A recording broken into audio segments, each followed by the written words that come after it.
સર્વે શ્રી ભક્તોના મારા જય શ્રી સ્વામિનારાયણ. હતો હું સુતો પારને પુત્ર નાનું, રડું છેક તો રાખતું કોણ છાનું, મને દુખી દેખી દુખી કોણ થાતું, મહાહિતવાળી દયાની જ માતું, મહાહિતવાળી દયાની જ માતું. જ્યારે બે હોઠોનું મિલન થાય છે ત્યારે માં શબ્દનું સર્જન થાય છે.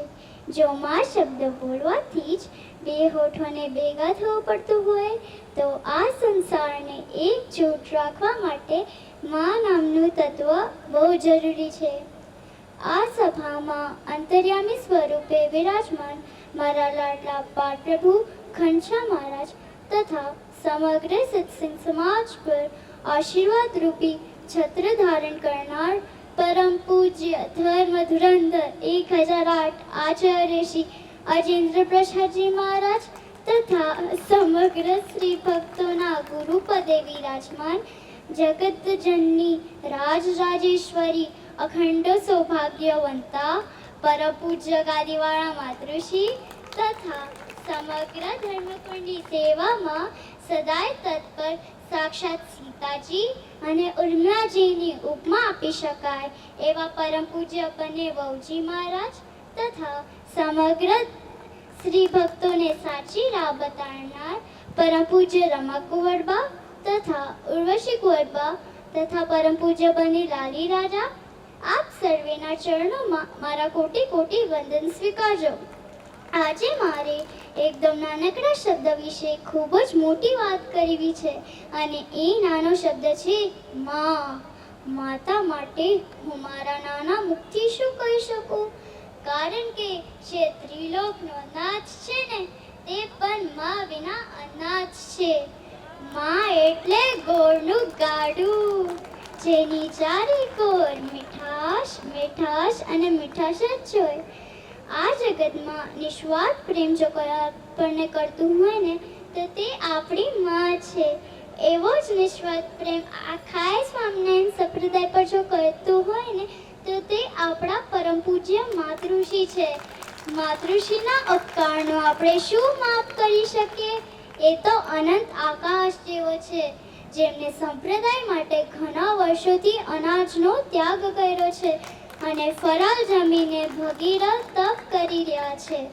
આ તપના ફળ રૂપે તેમણે ભગવાન પાસેથી એક જ માંગણી કરી છે કે શ્રી સ્વામિનારાયણ ભગવાનના સિદ્ધાંતોનું પુનઃ સ્થાપન થાય. માતૃશ્રીના નેજા હેઠળ અખિલ ભારતીય દક્ષિણ વિભાગ શ્રી લક્ષ્મીનારાયણ દેવ મહિલા મંડળ ચાલી રહ્યું છે. તેના અંતર્ગત દેશ વિદેશમાં મહિલા મંડળો, યુવતી મંડળો અને બાલિકા મંડળોની સ્થાપના થઈ છે.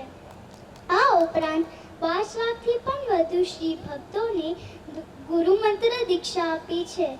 આવા સાગર જેવા વિશાળ કાર્યોમાં માતૃશ્રીના પગલે પગલું મેળવીને પરમ પૂજ્ય બચુબા તથા બાબા રાજા પોતાનો બધો જ અનુભવ તથા માર્ગદર્શન પૂરું પાડવી રહ્યા છે. મહિલા મંડળ દ્વારા ઘણા સામાજિક કાર્યો પણ ચાલુ છે, જેવા કે સ્વચ્છતા અભિયાન, વૃક્ષારોપણ, સાક્ષરતા અભિયાન તથા ઘણા મેડિકલ કેમ્પ રાખીને સર્વાઇકલ કેન્સર જેવી ઘણી ગંભીર બીમારીની રસીકરણ કરાવે છે.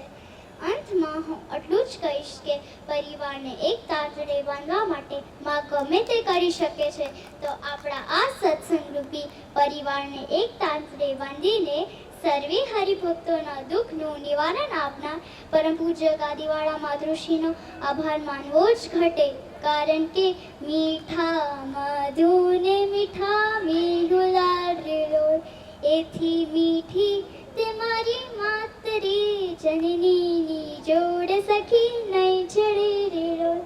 આટલું કહીને મારા વાણીને વિરામ આપું છું. સમગ્ર ધર્મકુળની સેવામાં, સમગ્ર ધર્મકુળના ચરણોમાં મારા કોટી કોટી વંદન.